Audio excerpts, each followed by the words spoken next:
அரசியல் களம் நேயர்களுக்கு வணக்கம். இன்றைக்கு நம்மோடு நேர்காணலுக்காக மூத்த பத்திரிகையாளரும் அரசியல் திறனாய்வாளருமான திருமதி மணி அவர்கள் நம்மோடு இருந்திருக்கிறார். அவரோடு பேசலாம். சார் வணக்கம். வணக்கம். சமீபத்தில் நடந்த தாவேகா பொதுக்குழு கூட்டத்தில் விஜய் அவர்கள் ஏற்கனவே சொன்னது மாதிரி மீண்டும் தாவேகா விசஸ் திமுக 2026 தேர்தல் களம் இருக்குது அப்படின்னு சொன்னார்.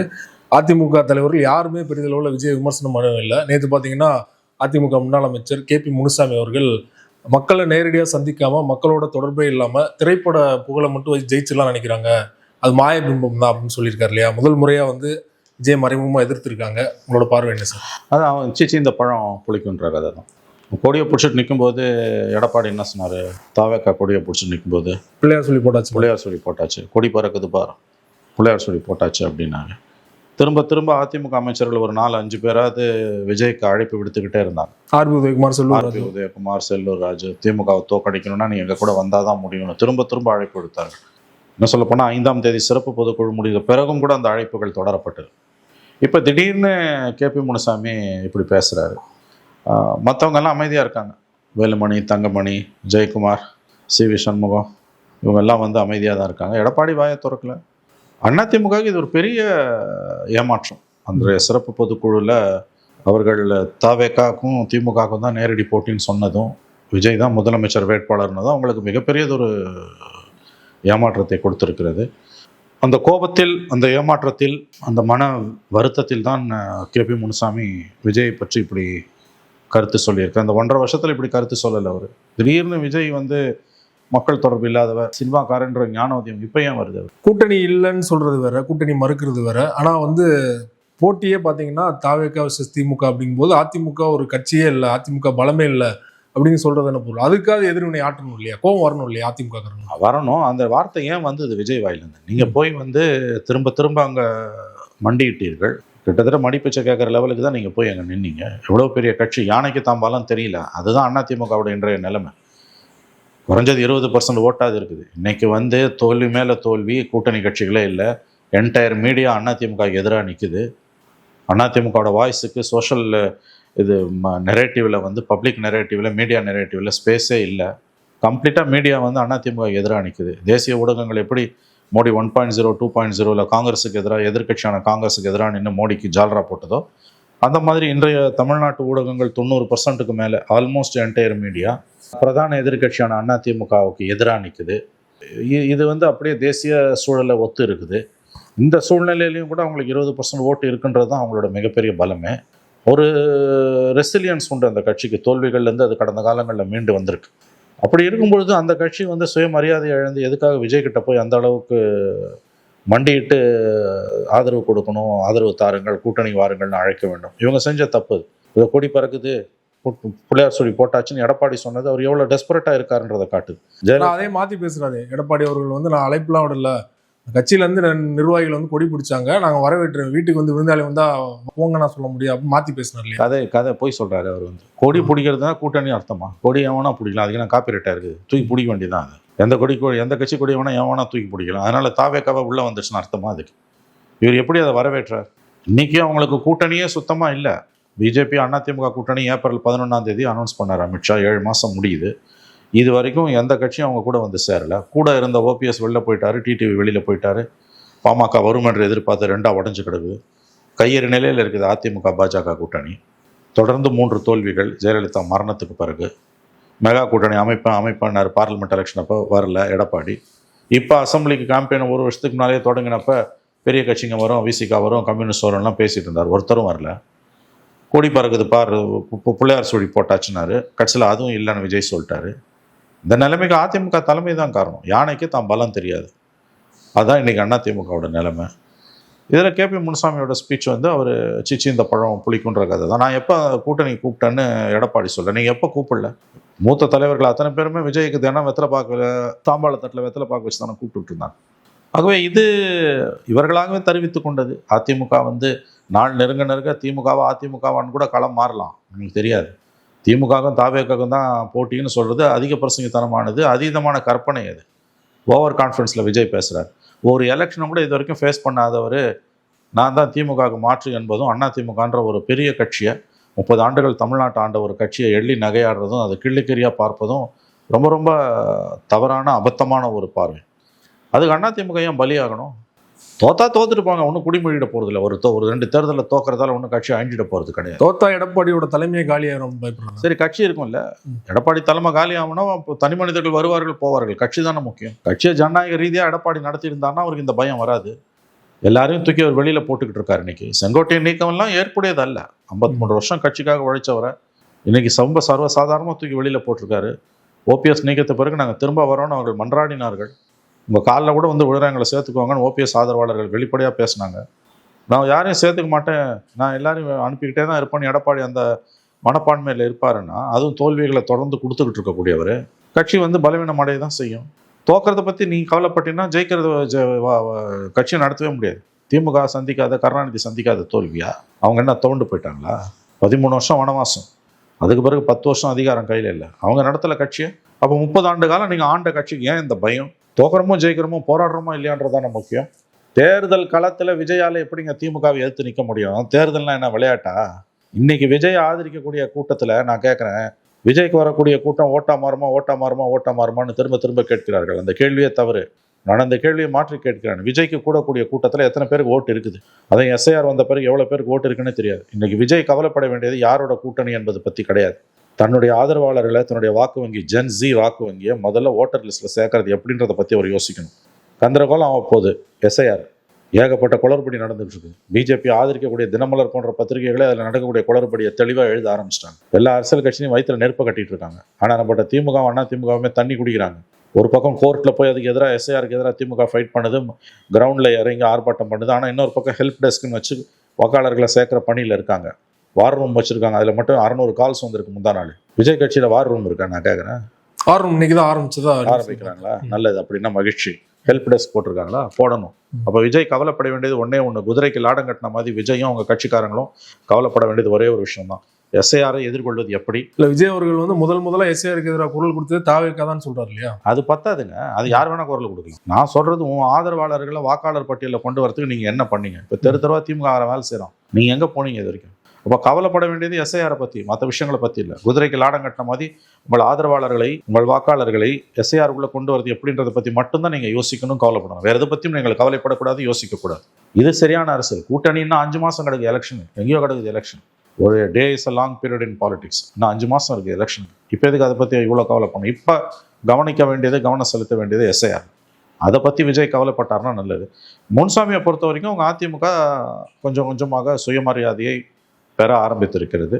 விஜய் கிட்ட போய் அவங்க மறுபடியும் நின்னாங்கன்னா அது அவலமானதாக இருக்கு. இனிமேல் அந்த அலையன்ஸ் சேர்ந்தாலும் அது ஜெல் ஆகாது. எல்லாம் பிஜேபி, ஏடிஎம்கே பிஜேபியை கட்டி விட்டுட்டு வந்துடும். வந்தவுடனே ஏடிஎம்கேவும் தாவேக்காவும் சேர்ந்து போகலாம் கதை கட்டுறாங்க, கம்பி கட்டுற கதை நடக்குது. அப்படிலாம் நடக்காதுங்க. அரசியல் என்னன்னு தெரியாதவங்க பேசுகிற பேச்சு. இனிமேல் பிஜேபி விட்டு வெளியில் வந்தாலும் அதிமுக இழந்த வாக்குகள், மைனாரிட்டிஸ் ஓட்ஸ் அவங்களுக்கு வராது. சந்தர்ப்பவாதத்தின் உச்சகட்ட நடவடிக்கையாகத்தான் பிஜேபியோட போய் அவங்க சேர்ந்தாங்க. இனிமேல் ஆங்கிலத்தில் சொன்னா 26 பொறுத்த வரைக்கும் ADMK either it has to sink with BJP or swim with BJP. ADMK 26 தேர்தலில் பிஜேபியோட சேர்ந்து மூழ்கணும், இல்லை நீந்தணும். பிஜேபியை கட்டி விட்டுட்டு வெளியில் வந்துட்டு விஜய் கூட சேர்ந்துப்பாங்க. இதெல்லாம் சின்ன பிள்ளைங்க விளையாட்டு. இதெல்லாம் அதுதான் வாய்ப்பே கிடையாது. அமித்ஷா விட மாட்டாங்க. அதோட விளைவுகள் பாரதூரமானவை. விஜய் வேண்டுமானால் மனம் மாறி அதிமுக பாஜக கூட்டணிக்கு போகலாம், நான் மறுக்கவில்லை. பாஜக இருக்கும் அந்த கூட்டணியில் இருக்கும். ஆனால் அதிமுக பாஜகவை கைட்டி விட்டுட்டு விஜயோட வந்து சேர்ந்து கொள்ளும் என்பது அபத்தமான மிக மிக அபத்தமான கருத்து. விஜய் அவர்களுடைய ஒரு தனிப்பட்ட செல்வாக்கு மட்டும் போதும் நம்ம ஜெயிக்கிறது அப்படின்னு நினைக்கிறாரு. ஆனால் அடிப்படை கட்டமைப்பே இல்லை அப்படிங்கிறது எடப்பாடி அவர்கள் தெரியும் இல்லையா? தாவேக்கால எந்த நம்பிக்கையில் வந்து தாவேக்கா வந்து நம்ம ஜெயிச்சிடலாம் நினைக்கிறாரு. அதாவது விஜய்க்கு இருக்கக்கூடிய ஆதரவு, தன்னுடைய கட்டமைப்பு, இது ரெண்டையும் வச்சு ஜெயிச்சிடலாம். அது நியாயமானது. விஜய் வந்து அதிமுகவோட வெற்றி உறுதி என்பது சரியான பார்வை, அதுல சந்தேகமே இல்லை. பிஜேபி இருந்தாலுமே பிஜேபி இல்லைன்னா ஸ்வீப் பண்ணுவாங்க எனக்கு தெரிஞ்சு. பட் அது அவ்வளோ ஈஸி இல்லை. விஜய் மாதிரியான மனநிலை கொண்டவர்களை அதிமுக ஒன்றா கையில் இழுத்துக்கிட்டு எவ்வளோ நாளைக்கு ஓட முடியும்னு எனக்கு தெரியல. தேர்தல் வரைக்குமே கூட அவங்களால அதை வந்து அவர்களால் சாதிக்க முடியாது என்பதுதான் என்னுடைய கருத்து. முன்னாள் அமைச்சர் KP முனுசாமி வந்து விஜய் எதிர்ப்பு ஆரம்பித்து வச்சிருக்காரு. அடுத்தடுத்த கட்ட அதிமுக தலைவர்கள்லாம் அந்த எதிர்ப்பை வீரியப்படுத்துவாங்க நினைக்கிறீங்களா? எனக்கு இன்னும் அப்படி தோணலை. அவங்க சாஃப்டாக தான் ஹேண்டில் பண்ணுவாங்க. இந்த தடவை அதை பதிவு பண்ணிட்டு போயிடுவாங்களோன்னு தான் எனக்கு தோணும். அவங்களுக்கு ஆக போகிறது ஒன்றும் இல்லை. ஏன்னா நாளைக்கு விஜய் மனம் மாறி வருவார் என்ற ஒரு நப்பாசை அதிமுகவில் இருக்கக்கூடிய பெரிய தலைவர்களுக்கு இருந்து கொண்டே தான் இருக்கிறது. அதனால் விஜயை வந்து தொடர்ச்சியாக மாற்றி தலைவர்கள் விமர்சிக்கக்கூடிய அந்த சூழ்நிலை வராதுன்னு நான் நினைக்கிறேன். இது வந்து ஒரு ஒன் ஆஃப் இன்சிடென்ட். இவர் மட்டும் பேசிட்டாரு, மற்றவங்களாம் இதை பேச மாட்டாங்கன்னு தான் நான் நினைக்கிறேன். அது அவங்களுக்கே வினையாக தான் முடியும். அவங்க செய்ய மாட்டாங்க அதை. அவங்க இன்னைக்கு அவங்க பலம் அவங்களுக்கு தெரியல, அவங்களுக்கு பவர் இருக்குது, எல்லாம் உண்மை. பட் கையறு நிலையில தான் அவங்க இருக்காங்க. கூட்டணியே இல்லை அவங்களுக்கு. கூட்டணி இல்லாமல் திமுகவும் ஜெயிச்சதில்லை, அண்ணா திமுகவும் ஜெயிச்சதில்லை. திமுக கிட்ட ஒரு வலுவான கூட்டணி இருக்கும்போது கூட்டணியே இல்லாமல் அண்ணா திமுகவில் எப்படி ஜெயிக்க முடியும்? அதனால விஜய் எதிர்ப்பை வந்து அவங்க பிரதானப்படுத்த மாட்டார்கள், மற்ற மந்திரிகள் எல்லாம் பேச மாட்டாங்கன்னு தான் எனக்கு தோணுது. பேசாத காரணம் விஜய் வந்து கடைசி நேரத்தில் கூட்டணி வருவார் அப்படின்னு அந்த நப்பாசம் இன்னமும் இருக்குது. இது வந்து ஓகே, ரொம்ப பேசிட்டார் விஜய், நம்ம எதிர்க்காம இருக்கக்கூடாதுன்னு சும்மா அப்படி தொட்டும் தொடாம பட்டும் படாம பேசுற வேலை தானே வழியா. இதை தாண்டி இது ஒரு அக்ரெசிவான ஆன்டி விஜய்க்கு அவங்க போக மாட்டாங்க. ஏன்னா விஜய் ஆன்டி ஏடிஎம்கே பண்ணதே இல்லை. நீங்க பாத்தீங்கன்னா பிஜேபி பாசிச பாஜக திமுக வந்து பாயாசமான்னு கேட்டதை தவிர அவர் கேட்டாரு. ஏடிஎம்கே வந்து அவர் ஏதோ ஒரு ஊழல்னு ஏதோ ஒரு இதுல சொன்னார் நாமக்கல் கூட்டணி. மற்றபடி ஏடிஎம்கே ஒரு தொட்டதே கிடையாது. தொட்டதே இல்லையா? நான் பொருட்படுத்தவே இல்லையா? ஆனா போட்டியே வந்து திமுக அதிமுக ஒரு கட்சியே இல்லை அப்படிங்கிறத அவர் பொருட்படுத்த. ஏற்கனவே அண்ணாமலை சொன்னார்ல, எதிர்கட்சி நான் தான் அப்படின்னு சொன்னாரு கூட்டணியில இருந்துகிட்டு. அதே பொருள் தானே படுது இல்லையா? இல்ல, அதாவது அவங்க பொருட்படுத்தலன்றது தவறான பார்வை. ஓகே, உள்ளுக்குள்ள ஏடிஎம்கேயோட பலம் என்னன்னு அவருக்கு தெரியும். ஏங்க ஒரு 2 பெரிய கட்சி இல்லாம விஜயால எலெக்ஷனை ஃபேஸ் பண்ண முடியாதுங்க. கடைசி 4 வாரம், தேர்தலோட கடைசி 4 வாரம் குரூஷியல். ஓட்டர் லிஸ்ட்டை பார்க்கறது, பூத் கமிட்டி மேனேஜ்மெண்ட், 15 நாள் கேம்பெயின், நாமினேஷன் ஃபைல் பண்ணுறதுல ஏகப்பட்ட குளறுபடி. இது எல்லாத்தையும் சமாளிக்கணும்னா 2 பெரிய கட்சியில் ஒரு கட்சி கூட இருந்தால் தான் விஜயால சமாளிக்க முடியும். அவருக்கு என்னதான் மக்கள் செல்வாக்கு இருந்தாலும், அவருக்கு மக்கள் செல்வாக்கு இருக்குது, நான் மறுக்கல. ஆனால் தேர்தலை, அது முதல் தேர்தலை அது வாக்காக மாறணும், வெற்றியாக மாறணும்னா தனியாக போக முடியாது. தனியாக போனால் அவங்களுக்கு தோல்வி உறுதி. தேர்தல் டைனமிக்ஸ்ன்றது வேறு. போலிங் டே மேனேஜ்மெண்ட், குறிப்பாக வாக்குப்பதிவு நாளன்று நிலைமையை சமாளிப்பது என்பது, அதுவும் திமுக பம்பரமாக சுழலுவான். அதிகாரம் கையில் இருக்கும்போது இன்னும் அதிவேகமாக சுழலுவான். அவர்கள் அதில் ரொம்ப அனுபவம் வாய்ந்தவர்கள். அவங்க 52 ஒட்ட தவிர 57லேருந்து வரைக்கும் 16-17 தேர்தலை அவர்கள் சந்தித்திருக்கிறார்கள். அதிகாரத்தில் இருந்தாலும் இல்லாட்டாலும், குறிப்பாக அதிகாரத்தில் இருக்கும்போது திமுகவோட செயல்பாடுகள் போலிங் டே அன்னைக்கு ரொம்ப ரொம்ப ரொம்ப வலுவானதாக இருக்கும். ரொம்ப மென்மையான மொழிகளில் சொல்கிறேன், விஸ்வரூபம் எடுத்து நிற்பான் திமுக அன்னைக்கு. உங்கள் ஓட்டெல்லாம் நீங்கள் பூத்துக்கு கொண்டு வரதே உங்களுக்கு பெரிய சேலஞ்ச். ஏகப்பட்ட சிக்கல்கள் இருக்குது. சும்மா வாய் புளிச்சதுன்னு மாங்காய் புளிச்சதுன்னு தேர்தலை பற்றி தாவேக்காரர்களும் விஜயும் பேசிகிட்டு இருக்காங்க. அது ஒன்றும் சாதாரண விஷயம் இல்லை. உங்கள்கிட்ட எத்தனை கோடி ரூபாய் இருந்தாலும் தேர்தல் அன்னைக்கு நீ சமாளிக்கிறதுன்றது அவ்வளோ ஈஸி கிடையாது. இப்போ பிஜேபி கிட்ட இல்லாத பணம் கிடையாது. ஏன் தமிழ்நாட்டில் தோற்று ஓடுறாங்க? அவங்க இன்ஃப்ராஸ்ட்ரக்சர் கிடையாது. அதை முதல்ல புரிஞ்சுக்கணும். ஆகவே இந்த அடிப்படை புரிதல் இருந்ததுன்னா விஜய் இந்த மாதிரி வந்து கூட்டணிகளை குறித்த பார்வையை தன்னை வைத்திருக்க மாட்டார். தன்னால் தனித்து திமுகவை வீழ்த்தி விட முடியும் என்ற ஒரு கனவு, ஒரு மாயத் தோற்றம் அவர் மனதில் ஏற்பட்டிருக்காது. அவருக்கு தெரியல இது என்னென்னு. இதை மட்டும் என்னால் உறுதியாக சொல்ல முடியும். விஜய்க்கு மக்கள் ஆதரவு இருக்குன்றது உண்மை, நான் மறுக்கலை. 20% வரைக்கும் கூட அவருக்கு ஓட்டு போகலாம், நான் மறுக்கலை. ஆனால் தேர்தலில் தனியாக நின்று திமுகவை வீழ்த்தி விடலாம் என்பது ரொம்ப ரொம்ப அது வந்து ஒரு பகல் கனவு. அதுக்கு வாய்ப்பே இல்லை. ஆனானப்பட்ட ஜெயலலிதாவே கூட்டணி சேர்ந்து தான் வீழ்த்தினாங்க. அஃப்கோர்ஸ் 16 தேர்தல் அது ஒரு விதிவிலக்கு. அண்ணா திமுகவை திமுகவும் அண்ணா திமுகவும் கூட்டணி வைத்துத்தான் வீழ்த்தியிருக்கின்றன, இல்லாமல் தனியாக வீழ்த்தியதே இல்லை. இந்த அடிப்படை புரிதல் இல்லாத காரணத்தால் தான் விஜய் இப்படியெல்லாம் பேசிட்டு இருக்காரு. கண்டிப்பாக சொல்கிறேன், கடைசி 4 வாரம் தேர்தலில் குரூஷியல். அத்தனை பணமும் உங்ககிட்ட இருந்தாலும், 10,000 கோடி பணம் இருந்தால் கூட உங்களால் திமுக வீழ்த்த முடியாது. இன்ஃப்ராஸ்ட்ரக்சர் வேணும், அதுக்கு ஆள் பலம் வேணும், அறிவு பலம் வேணும், மீடியா பலம் வேணும். தேர்தலை சந்திக்கிறதுன்றது சாதாரணமான விஷயம். அதில் நிறைய சிக்கல்கள், நிறைய நுட்பங்கள் இருக்கின்றன. இது எதுவுமே புரியாமல் தான் தனியாக நின்று வீழ்த்திடுவேன்றதெல்லாம் ரொம்ப ரொம்ப அழிச்சிருவேன்னு சொல்றாரு. திமுகவே இல்லாம பண்ணிடுவேன், அழிச்சிருவேன் அப்படிங்கிற மாதிரிலாம் பேசுறாங்க. அழிச்சிடுன்ற வார்த்தையை சொன்னாரான்னு தெரியல, அப்படி கட்சிக்காரங்க பேசுறாங்க. தவறான வார்த்தை. அந்த வார்த்தையை யார் சொன்னாலும் தவறு. கலைஞர் வாயிலிருந்து அண்ணா திமுகவை வீழ்த்துவேன் தான் வருமே வழி, அழிச்சிடுவேன்னு சொல்லணும். எந்த கட்சியும் யாரும் அழிக்க முடியாது. அது ரொம்ப தவறான பார்வை. ஒரு தேர்தலில் ஒரு கட்சி தோக்குறதால அதை அழிச்சிட்டாங்கன்றதெல்லாம் ரொம்ப தப்பான பார்வை. 13 வருஷம் திமுக அதிகாரம் இல்லாமல் இருந்தது, 10 வருஷம் அதிகாரம் இல்லாமல் இருந்தது. திமுக அழிஞ்சா போச்சு. திமுகவோட 76 ஆண்டு கால வரலாறுல அவர்கள் 26-27 ஆண்டுகள் தான் அதிகாரத்தில் இருந்திருக்காங்க. 50 ஆண்டு காலம் அவங்க அதிகாரத்திலே இல்லை. அவர்களுடைய ஆயுளில் 3/2 பங்கு அவர்கள் எதிர்கட்சியாகத்தான் இருந்திருக்கிறார்கள். 3/1 பங்கு தான் திமுக ஆளுங்கட்சியாக இருந்திருக்கு தன்னுடைய ஆயுளில். அவங்க என்ன அழிஞ்சா போயிட்டாங்க? அந்த பார்வையே தவறு. எந்த கட்சியையும் நான் அழிச்சிடுவான்னு யாராவது சொல்கிறாங்கன்னா அது பெரும் பிழை, தவறு, ஆணவமான பேச்சு. அப்படிலாம் இயற்கை இல்லை. ஆகவே யாரும் அப்படி பேசக்கூடாது. தாவேக்காலேருந்து யாராவது அப்படி பேசுகிறாங்கன்னா அது தவறு. இப்போ நீங்கள் சொன்னது மாதிரி வந்து KP முனுசாமி ஆரம்பிச்சு வச்சாரு. அடுத்து முன்னாள் அமைச்சர்கள்லாம் பெரிதாக விமர்சிக்க மாட்டாங்கன்னு நீங்கள் சொல்கிறீங்க. ஒருவேளை வந்து விஜய் வீரியமாக விமர்சிக்க ஆரம்பிச்சிட்டாங்கன்னா, ஏற்கனவே ஒரு பக்கம் திமுக, இன்னொரு பக்கம் நாம் தமிழர், இவங்களே இந்த அளவு அடிச்சுட்டு இருக்காங்கன்னா, அப்போ அதிமுகவும் சேர்ந்து அடிக்க ஆரம்பிச்சாங்கன்னா தாங்குவாங்கன்னு நினைக்கிறீங்களா? தாவேக்காவினர் சோசியல் மீடியாவில் தாங்குவாங்க. மக்கள் ஆதரவை பொறுத்ததுங்க. ஒரு நேரத்தில் எல்லாரையும் எதிர்கொள்ள முடியுமான்னு கேட்குறேன். எதிர்கொள்ள எல்லா பக்கமும் ஒரு அட்டாக் இல்லை எதிர்கொள்ள முடியுமான்னு நீங்கள் என்ன மீன் பண்ணுறீங்க? சரியான ஒரு கவுண்டர் அட்டாக் திரும்ப பண்ண முடியும். அது கடினம். எல்லாரும் சேர்ந்து அடிக்கிறாங்கன்னா இப்போ சோஷியல் மீடியாவில் அடிக்கிறத பற்றி கூட நீங்கள் கடந்து போகலாங்க. கிரவுண்டில் என்ன பண்ண போறீங்க தேர்தல்? சோஷியல் மீடியாவில் அடிக்கிற கிரவுண்ட்லையும் சேர்த்து தான் கேட்குறேன். அதாங்க கிரவுண்டில் இன்னும் சிக்கலாகும். சோஷியல் மீடியாவில் அடிக்கிறது கூட கடந்து போகலாம், அது வெறும் சொல்லடி மட்டும்தான். ஆனால் நீ கிரவுண்டில் கல்லடியே விழும். அப்போ நீ பெரிய கட்சி இல்லாமல் ஒரே நேரத்தில் திமுகவும் எதிர்த்துக்கிட்டு, ஒரே நேரத்தில் பிஜேபியும் எதிர்த்துக்கிட்டு, ஒரே நேரத்தில் அண்ணா திமுகவும் எதிர்த்துக்கிட்டு விஜய்க்கு வந்து எவன் ஆதரவு கொடுப்பான்? 3 பேர் சேர்ந்து விஜய் அடிப்பாங்க. விஜய்க்கு ஆதரவு கூடுதுன்னா, ஒரு தொகுதியில் விஜய்க்கு ஆதரவு கூடுதுன்னா முதல்ல திமுக அடிப்போம் ஆளுங்கட்சின்னு. அது அண்ணா திமுக தொகுதியாக இருந்தாலும் நம்ம ஓட்டே போதுன்னு அண்ணா திமுகவும் சேர்ந்து அடிப்போம். 2 பேரும் எப்படி அவரால் சமாளிக்க முடியும்? அதுக்கு தான் கூட்டணி வேணுன்ற. அதை தான் நான் சொல்கிறேன். Polling day management and election management நான் சொல்கிறது கடைசி 4 வாரம் நோட்டிஃபிகேஷன் வந்து நாமினேஷன் போட்டு கேம்பெயினுக்கு போய் போலிங் டே அன்னைக்கு போய் ஓட்டு போடுற வரைக்கும் இருக்கக்கூடிய அந்த கடைசி 4 வாரம் குருஷியல். அதை மேனேஜ் பண்ணுறதுக்கெலாம் தாவேக்காக்கெல்லாம் வந்து வாய்ப்பே கிடையாது. பணம் கூட இருக்கலாம், இன்ஃப்ராஸ்ட்ரக்சர் கிடையாது. அதில் ஏகப்பட்ட தில்லாலங்கடி வேலை நடக்குங்க. அதில் இவங்கெல்லாம் திமுக, அண்ணா திமுக, குறிப்பாக திமுக PhD வாங்கினோம். அதில் அண்ணா திமுக உதவி இல்லாமல் தேர்தலில் நீ திமுகவை வீழ்த்துவது என்பது மிக மிக கடினமான ஒரு காரியம் தான் எனக்கு தோணும். இந்தியாவிலே பெரிய வியூகப்பாளர் மார்த்தட்டி கொள்கிற பீகாரில் பிரசாந்த் கிஷோர் அவர்கள் போட்டிட்டு 3 வேட்பாளர்களை வந்து பாஜக பக்கம் போயிட்டாங்க. கடைசி நேரத்தில் அவரே போட்டியிடல. தனித்து போட்டியிட்டால் தாவேக்காவுக்கு அதே நிலைமையில் அவர் நினைக்கிறீங்களா? கிட்டத்தட்ட அப்படி தான் வரும். மொத்தமாக 2 பேரும் கூறு போட்டு தூக்குவாங்க. திமுகவும் தூக்கும், அண்ணா திமுகவும் தூக்கும். எஸ், பிரசாந்த் கிஷோர் கதை தான் இங்கே. சரி, இது நான் தான் சொல்லேன். ஆனானப்பட்ட எம்ஜிஆரும் ஜெயலலிதாவும் கருணாநிதியுமே கூட்டணி வச்சு தான் ஒரு வீழ்த்தினார்கள். தனியாக வீழ்த்தலை. அவங்க நிலைமை அப்படின்னா இவர் நிலைமை என்னங்க? தன்னை பற்றிய மிகை மதிப்பீடு மனிதனின் கண்களை மறைக்கிறது. அது ஒரு பெரிய ஒரு தந்திர வேலை. அரசியல்ன்றது மிகப்பெரிய தந்திர வேலை. எப்பேற்பட்ட ஜாம்பவான்லாம் அதில் ஒன்றுமே இல்லாமல் காணாமல் போயிருக்கான். இதில் நான் வந்த முதல் எலெக்ஷனில் கட்சி ஆரம்பித்து 2 வருஷம் 1.5 வருஷம் தான் முடிஞ்சிருக்குது. இவங்க தேர்தலை சந்திக்கும் போது இவங்க 2 வயசு தான் ஆயிருக்கு உங்களுக்கு. Just 2 year old party. நான் 75 வருஷ கட்சியை வீழ்த்திடுவேன் தனியான. என்ன பேச்சு இதெல்லாம்? நான் கேட்குறேன். இது இவங்களுக்கு யதார்த்தம் புரியாமல் பேசிட்டு இருக்காங்க. நாள் நெருங்கும் போது இதற்கான பலனை இவர்கள் அனுபவிப்பார்கள். குறிப்பாக அமித்ஷா அவர்களும் சரி, பாஜக தலைமையும் சரி, பீகார் தேர்தலில் மும்முரமாக இருக்காங்க. பீகார் தேர்தல் முடிஞ்சதுக்கு அப்புறமா தான் தமிழ்நாடு தேர்தல் பக்கம் அவங்களோட ஃபோக்கஸ் பண்ணுவாங்க அப்படிங்கிற பார்வை முன்வைக்கப்படுது இல்லையா? விஜய் எப்படியாவது கூட்டணிக்குள்ள கொண்டு வரணும் அப்படிங்கிறதுல வந்து அமித்ஷா உறுதியாக இருக்கிறதா ஒரு பேட்டியில் நம்ம பார்த்தோம். ஸோ அது வீரியப்படுத்துவாங்க, தீவிரப்படுத்துவாங்கன்னு நினைக்கிறீங்களா? ஏன்னா இன்னைக்கு பார்த்தீங்கன்னா சிபிஐ கைவசம் அந்த சிசிடிவி வீடியோக்கெல்லாம் வந்து ஒப்படைச்சிருக்காங்க.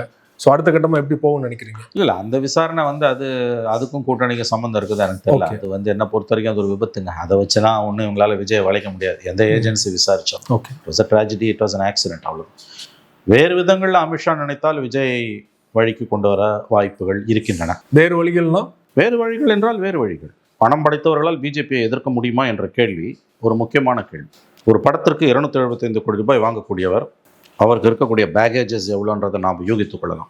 அமித்ஷா வந்து மிரட்டி கொண்டு வந்துருவார், நான் அப்படி சொல்லலை. ஓகே. பட் பிஜேபி கடந்த 12 ஆண்டுகளாக இந்தியாவில் என்ன மாதிரியான அரசியலில் முன்னெடுத்திருக்கிறது என்பதை பார்க்கும் பொழுது விஜயை தன் வழிக்கு கொண்டு வர அமித்ஷாவுக்கு வாய்ப்புகள் இருக்கிறதான்னு கேட்டிங்கன்னா எஸ், இருக்குது. பட் அந்த வாய்ப்புகளை இந்த தேர்தலில் அமித்ஷா பயன்படுத்துவாரா, பயன்படுத்தினா விஜய் அதை சமாளிப்பாரா அல்லது பலியாவாரா என்பது போக போக தான் தெரியும். பட் நிச்சயமாக பிஜேபி முயற்சி பண்ணுன்றது உண்மை. பிஜேபி கண்டிப்பாக முயற்சி செய்யும் என்பது உண்மை.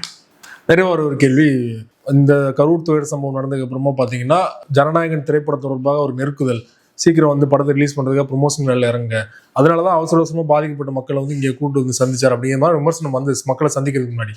சஞ்சய்க்கு அப்புறம் பார்த்தீங்கன்னா வரிசையாக அப்டேட் வந்துக்கிட்டே இருக்குது ஜனநாயகம் தொடர்பாக. போஸ்டர் வெளியாகுது, அடுத்து பாடல் வெளியாகுது நாளைக்கு. ஸோ இதனால தான் வந்து இந்த விவகாரத்தை சீக்கிரம் முடிச்சு வச்சார் விஜய் நேரில் பார்த்து அப்படிங்கிற மாதிரியான ஒரு பார்வை முன்வைக்கிறது. உங்களோட கருத்து? இல்லைங்க, எனக்கு தெரியல. ஜனநாயகன் ப்ரொமோஷனுக்காக தான் அது நடந்ததா? அப்படி எனக்கு தெரியல. எனக்கு இது குறித்த எந்த தகவலும் இல்லை. அரசியலுக்கு வந்த பிறகு இவர் இதெல்லாம் சீக்கிரம் முடிச்சாலும் முடிக்காட்டி அந்த பட வேலைகள் அது பாட்டு நடந்துகிட்டே தான் இருக்க போகுது. ஸோ அந்த படத்தோட போஸ்ட் ப்ரொடக்ஷன் ஒர்க்குக்கும் இதுக்கும் அவரோட அரசியலுக்கும் எந்த சம்மந்தமும் இருக்கிறதா எனக்கு படலை. அதுவும் அவர் சினிமாவில் சூப்பர் ஸ்டார். அவருடைய சினிமா ஒர்க்கை டிஸ்டர்ப் பண்ணுறது அளவுக்கு அவருடைய அரசியல் கண்டிப்பாக இருக்க வாய்ப்பே கிடையாது. அல்லது அவருடைய அரசியலை டிஸ்டர்ப் பண்ணுற அளவுக்கு சினிமாவோட ஒர்க்கும் இருக்காது. அது வேற, இது வேற ட்ராக். இவர் அரசியலில் போனாலும் அந்த வேலை நடந்துக்கிட்டே இருக்கும். இவருடைய பங்களிப்பு என்பது அது வந்து சில மணி நேரங்கள் தான் இருக்கும். ஷூட்டிங் முடிஞ்ச பிறகு பார்த்தீங்கன்னா சில நாட்கள் இருக்கும். அதனால் ஜனநாயகன் படத்தை மையமாக வைத்து அவர் தன்னுடைய அரசியல் காய்களை நகர்த்துகிறார், பாதிக்கப்பட்டவர்களை பார்க்கிறார் என்ற கருத்தில் எனக்கு உடன்பாடு இல்லை. அது என்னை பொறுத்த வரைக்கும் அது தவறான கருத்து தான் நான் நினைக்கிறேன். நன்றி சார். நன்றி சார்.